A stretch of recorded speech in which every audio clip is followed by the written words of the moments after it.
It started on a quiet Sunday morning in our Denver apartment. My wife, Rachel, sat across from me at the breakfast table, sipping her coffee and scrolling through her phone. Without much build-up, she looked up and said, "I think I'm going to join a gym." I glanced up from the sports section. "Yeah." She nodded. "There's a place 5 minutes from work. They've got this training package," and I talked to one of the trainers. His name's Jake. He specializes in strength and toning. I hesitated, not visibly, but just enough to catch the name in my head. Jake, huh? Rachel smiled casually. "Yeah, he's super experienced and has great reviews. He offered a free consultation, so I figured I'd try it out. You know, I've been wanting to feel more energized lately." I told her it sounded like a good idea, and it did. But something about the way she said his name, the comfort in it, the smile that lingered, planted a tiny seed in the back of my mind. I didn't think much of it at the time, but if I had known how far that seed would grow, I might have asked a few more questions right then. The next Friday, I offered to drop Rachel off at the gym before heading to the office. She seemed surprised but didn't protest. "You don't have to, babe. It's out of your way." I shrugged, keeping it casual. "It's on the way to Starbucks, and I want to beat traffic anyway." When we pulled up to the sleek, glass-walled gym, she quickly scanned the parking lot. "Jake should be here already," she muttered, and then he appeared. Jake looked exactly how you'd imagine a personal trainer who charges $90 an hour. Tall, athletic build, sculpted jawline, perfectly styled hair, and a warm, confident smile that probably made every insecure husband want to throw a dumbbell at his face. He jogged over, fist-bumped Rachel like they were old friends, and barely glanced in my direction. "Hey, Rachel, ready to crush it today?" He grinned. Rachel laughed, tucking a strand of hair behind her ear. "Definitely." I forced a smile and waved. "Nice to meet you, man." "You too," he said automatically before turning right back to her. As I drove off, I couldn't shake the image of her laughing like that, so relaxed, so charmed. I told myself not to jump to conclusions, but something about that interaction stayed with me all day like a rock in my shoe. Over the next 2 weeks, Rachel's entire routine shifted. She started waking up at 5:30 a.m. to prep smoothies and lay out her gym clothes the night before. Her phone, once casually left on the kitchen counter, was now constantly face down. She smiled more, but not at me. She started using perfume again, something she hadn't done in months. I noticed her texting more, sometimes smiling at the screen before tucking it away like a teenager with a crush. I tried not to let it get to me.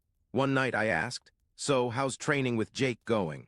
She shrugged, pretending to be casual. "He's good, pushes me hard, but it's working. I feel stronger. Look at my arms." She flexed playfully, and I chuckled, trying to match her energy. "Yeah, you do look great," I said, but inside something gnawed at me. She seemed lighter. Not just physically, emotionally. Like someone who was getting more than just a workout. I wanted to believe it was just the endorphins. But every time she laughed at her phone or smiled to herself, a voice in my head whispered, "You're losing her." Still, I said nothing. I told myself I was being paranoid, that I needed proof, but mostly I was just afraid to find out the truth. That weekend, Rachel left for her Saturday session a little earlier than usual. I stayed behind, pretending to tidy the kitchen, but really just watching the clock. After about 15 minutes, I grabbed my keys and drove to the gym. I wasn't proud of it, but something in my gut wouldn't let go. I parked across the street, low in my seat like a cliché, and watched through the gym's large glass windows. I saw Rachel and Jake stretching together on the mats. She was laughing. He touched her arm to adjust her posture, nothing overtly inappropriate. But it was the casual closeness, the familiarity, that gnawed at me. Then as they moved to the weights, Jake pulled out his phone and showed her something. Rachel leaned in, smiling. Too close, too easy. I felt ridiculous, like a jealous teenager spying on his crush. I knew I was invading her privacy, twisting every smile into suspicion. But at the same time, I couldn't shake the feeling that I was witnessing something just outside the lines of professionalism. I left before the session ended. The drive home felt longer than usual. My mind swirled with guilt, doubt, and a growing need for answers. I told myself I wouldn't do it again, but deep down I knew I would. That evening, Rachel came home glowing. She tossed her gym bag by the door and floated into the kitchen like someone on a high. "I deadlifted 135 today," she announced, beaming. I looked up from my laptop and tried to match her enthusiasm. "That's awesome, Ratch. You're killing it." She gave me a sweaty hug, then went to the fridge for a protein shake. I watched her move around the kitchen with a lightness I hadn't seen in months. There was nothing objectively wrong with anything she said or did. But that was exactly what made it worse. It all looked perfect on the surface. Later that night, I couldn't sleep. Her phone was on her nightstand, glowing faintly with notifications. I reached for it. My hand hovered inches away before I pulled back. I didn't want to be that guy. The kind who checks his wife's messages when she's asleep. But when she turned in her sleep and smiled slightly, something in me broke. I got out of bed and walked to the kitchen. My laptop was still open, and without thinking, I typed into Google, "How to know if your spouse is cheating with their trainer." The results were a mix of forums, blog posts, and clickbait articles. But they all said the same thing: trust your gut. The next few days, I couldn't concentrate on anything. During lunch at work, I scrolled through Jake's public Instagram profile. He wasn't shy. His feed was full of gym photos, client transformations, motivational quotes, and the occasional post with Rachel. There she was, mid-lunge, sweaty but smiling, with the caption, "This girl's determination is next-level flexed fire power couple energy."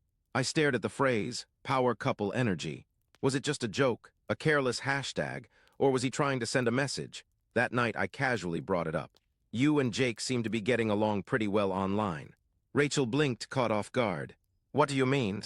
"I saw your pic on his Instagram. Power couple energy, really." She rolled her eyes. "Oh, come on, that's just gym talk. You know how those guys post, it's all hype and branding. Don't read into it." Maybe she was right. Maybe I was reading too much into everything. But I couldn't unsee the way she smiled in those pictures. Not the smile she gave me these days. This one was brighter, lighter, effortless. I didn't argue, I just nodded and muttered, "Right." But inside, I wasn't convinced. I'd seen too many signs, and my gut wasn't settling down. If anything, it was getting louder. The next morning, I was still thinking about the Instagram post when Rachel left early again, Saturday session with Jake. This time, I didn't follow her. Instead, I stayed home and did what any jealous husband on a spiral would do. I created a fake Instagram account. It felt ridiculous. I used a random photo, made up a fitness enthusiast persona, followed a bunch of gym pages, and finally followed Jake. Within an hour, he followed back. I sent a DM. "Hey, thinking of joining your gym, you take new clients." He replied within minutes. "Absolutely, I've got a few time slots open. You looking for general fitness or specific goals?" I kept the convo casual, trying to sound like any average client. He was friendly, professional, but also too smooth. The way he texted, it was clear he knew how to build rapport. It made me wonder how many other women he'd trained and how many got that same charming energy. Then he sent a voice message. "Always happy to help someone stay motivated. Let me know what vibe you're after. I customize everything, workouts, goals, even playlists," winking face. Playlists, I stared at the screen. Was I losing it? Or was this guy seriously flirting with all his clients? Later that day, I got a follow-up message from Jake's account. He sent a playlist link. The title, "Beast Mode FT, My Favorite's Collision Woman." I didn't know whether to laugh or scream. Was that dancing emoji really necessary? I clicked the link out of morbid curiosity. It was a mix of upbeat pop, a few romantic ballads, and oddly enough, a track Rachel used to play while cooking dinner back when things were still good between us. Coincidence. I closed the tab. I needed to talk to someone who wasn't me. That night, I invited Ben, my best friend since college, over for a beer. We sat on the patio while Rachel was out at a late dinner with some gym friends. Convenient timing. I laid everything out, the sessions, the posts, the playlist, the vibe. Ben listened, nodding slowly. "Dude," he said after a long sip of beer, "I get why you're spinning out, but it's still circumstantial. She might just be enjoying the gym, man." "Yeah," I muttered, "or maybe she's enjoying him." Ben sighed. "You trust her?" I stared into my drink for a long time. "I used to." The next morning, I woke up before Rachel. I stood in the doorway of our bedroom, watching her sleep, peaceful, unaware. She looked normal, innocent, and I hated that I couldn't tell whether that made me feel better or worse. I decided I needed clarity, proof, something concrete. So I downloaded a simple GPS tracker app onto her phone. I hated myself for it. It felt like crossing a line I couldn't uncross. But I told myself it was just temporary, just until I knew for sure. When she left for her Sunday cardio session, I watched the little blue dot move across the map. It went to the gym, stayed there, didn't move. For 45 minutes. Then it started moving again to a smoothie bar down the block, and it stayed there. For a while, I zoomed in. The name of the place flashed on my screen, Greens and Gains **. a trendy post-workout cafe. I opened the cafe's Instagram, scroll, and there it was. A boomerang story, Jake and Rachel clinking their smoothies together, smiling with bright post-workout glow. Captioned, "Best way to recover strawberry-flexed hash Sunday sweat." I didn't even know what I felt anymore. Jealousy, betrayal, or just stupid for playing detective in my own marriage. That evening I waited for Rachel to get home. My stomach was in knots, my thoughts looping like a broken record. She came through the door humming, holding a smoothie cup with the cafe logo still on it. She tossed her gym bag aside and kicked off her shoes without a care in the world. "Hey, babe," she said cheerfully, wiping sweat from her forehead. "Today's workout was brutal. I think Jake's trying to kill me." I laughed, or tried to. She walked past me into the kitchen, opening the fridge, unaware of the storm building behind her. I followed. "Rachel, can I ask you something?" I said, voice tighter than I wanted. She turned around, eyebrow raised. "Yeah." I hesitated. The image of her and Jake clinking smoothies replayed in my mind like a GIF on loop. "Why didn't you tell me you went out with Jake after the gym?" She blinked, "What?" then quickly added, "It was just smoothies." A few people from class joined too. He invited everyone. I nodded slowly. "You didn't mention it."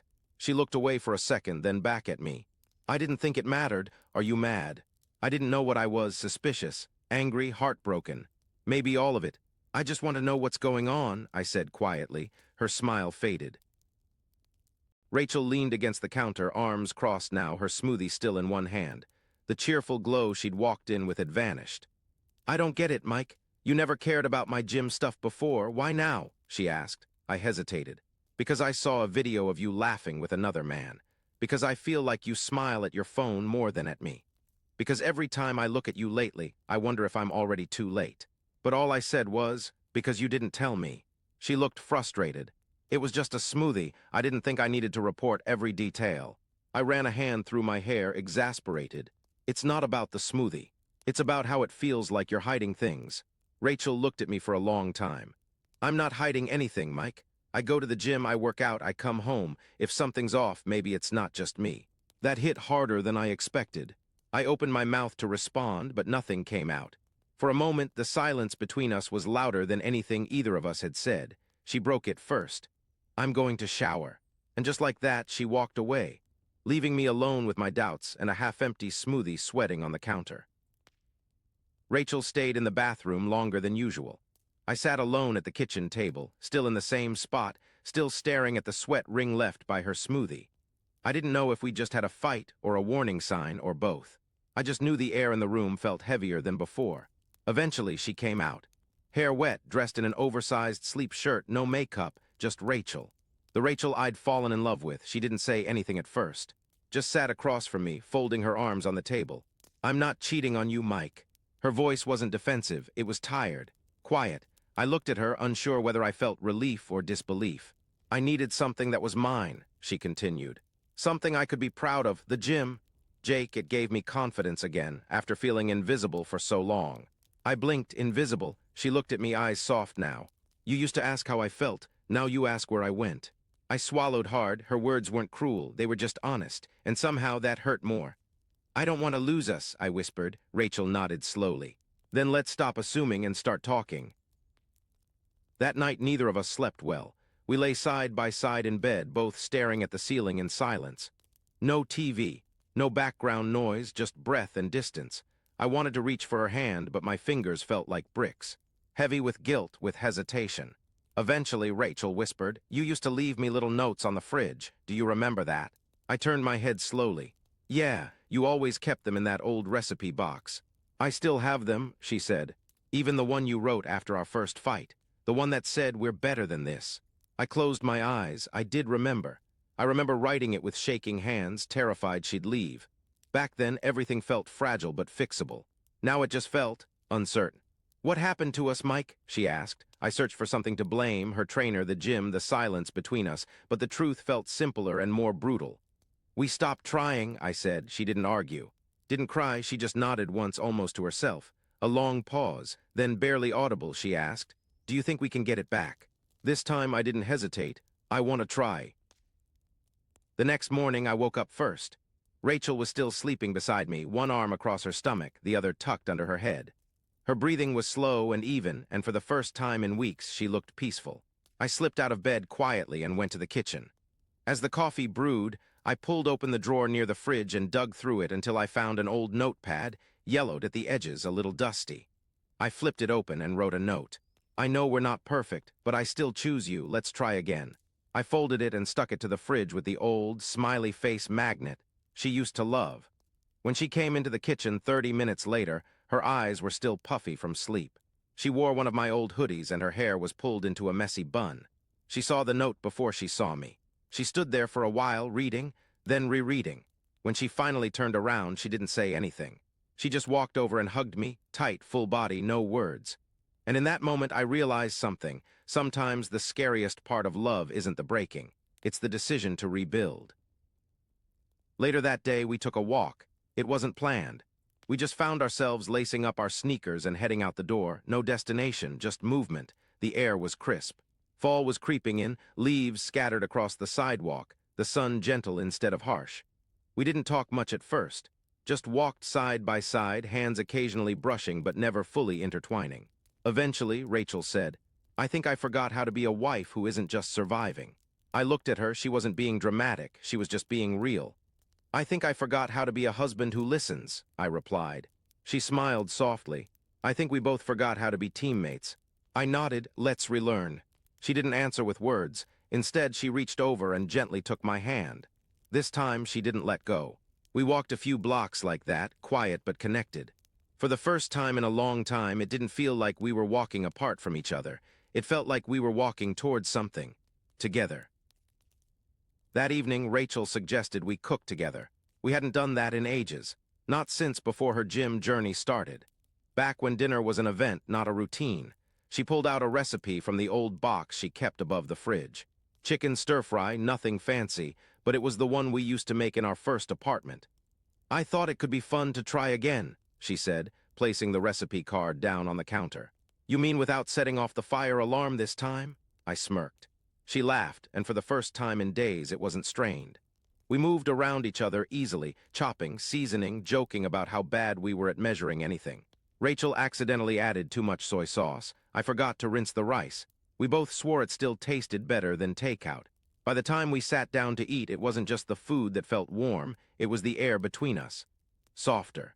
Familiar, she reached for my hand across the table. "Let's keep doing this, little things that feel like us." I nodded, even if the rice is always too salty. She grinned, especially then. 2 days later, I did something I never thought I'd do. I signed up at Rachel's gym. It wasn't a grand gesture. I didn't burst in during her session or try to flex in front of Jake. I just quietly registered, booked a beginner's class, and showed up at 6 a.m. the next morning. Rachel's eyes widened when she saw me warming up on a mat. She walked over, towel slung over her shoulder, half laughing, half suspicious. "Are you lost?" "Nope," I said, stretching my arms awkwardly. "Thought I'd try not to die before 50. She smirked. "This is the HIT class. You pick the hardest one first." "Figures," I groaned. We didn't talk much during the workout, mostly because I was too busy trying not to collapse. But every time I glanced her way, she was already looking at me. Not in a mocking way, more like proud. After class, we walked out together. I was drenched. She looked barely winded. "I might come again," I panted. She nudged my arm with hers. "Only if you can keep up." I laughed. It felt good. It felt like trying wasn't just a promise. It was a practice. The next Saturday, Rachel invited me to join her and a few gym friends for brunch. It was casual, nothing formal. Just a group of sweaty, happy people grabbing omelets and smoothies at the cafe down the block. Yes, the same one where I'd once felt like an outsider watching through my phone screen. This time I was inside the frame. Jake was there too. Friendly, confident, exactly the same. But seeing him through this lens, normal, goofy, even a little nerdy when he talked about podcast gear, made me realize something. The villain in my head had always been painted by my fear, not by facts. At one point, Rachel reached over and adjusted my collar without saying anything. It was a small gesture, but one that felt like a statement. "This is mine." Jake noticed. He smiled and gave me a nod. Later, walking home with Rachel, I said, "Thanks for inviting me. I know this was your space." She shrugged, bumping her shoulder into mine. "It's our space now. If you want it to be." I squeezed her hand. "I do." It wasn't a grand declaration. Just two people deciding over eggs and endorphins that maybe belonging isn't something you demand. It's something you're welcomed into. That night after brunch and a long walk home, I found myself standing alone in the hallway, staring at the bathroom mirror. It wasn't dramatic, just quiet, honest. I looked older than I remembered, a little more tired around the eyes, maybe softer in the belly, but what struck me wasn't how I looked, it was how I'd changed. A month ago, I was a man checking his wife's phone while she slept. Now I was a man who could laugh with her friends and survive a hit class, barely. I thought back to all the things I'd almost ruined by assuming, by fearing, by closing off. Rachel passed behind me, her hand brushing lightly across my back on the way to grab her hairbrush. "You good?" she asked. I nodded. "Yeah, just thinking." She paused, met my reflection in the mirror. "You've been really present lately." I smiled faintly, trying to be. She leaned over and kissed my cheek before disappearing into the bedroom. Alone again, I touched the place where her lips had been and gave my reflection a look. No drama, just a quiet acknowledgement. Sometimes healing doesn't feel like fireworks. It feels like this. It's been 3 months. Rachel and I go to the gym together twice a week now. We still miss some days. We still argue about silly things. But most days we come home feeling like a team. Last week Jake moved to another city for a new opportunity. Rachel threw him a farewell party with the gym crew. I helped set up the tables. We hugged goodbye. It felt fine, but this morning something unexpected happened. Rachel was in the shower. Her phone buzzed, not once, several times. I didn't touch it. I didn't even lean over. But I saw the name flash on the screen, Jake asterisk. When she came out, towel wrapped around her hair, I kept my tone light. "Jake still texting." She glanced at the screen. "Oh, yeah, he wants to start a fitness podcast. Asked if I'd help with the script stuff." I nodded. "You gonna do it?" She paused, not long, but long enough. "I don't know yet," she said, and that was it. No big revelation, no accusation, just silence, understanding, maybe a little fear. Sometimes healing isn't the end of the story. Sometimes it's the beginning of the next hard chapter.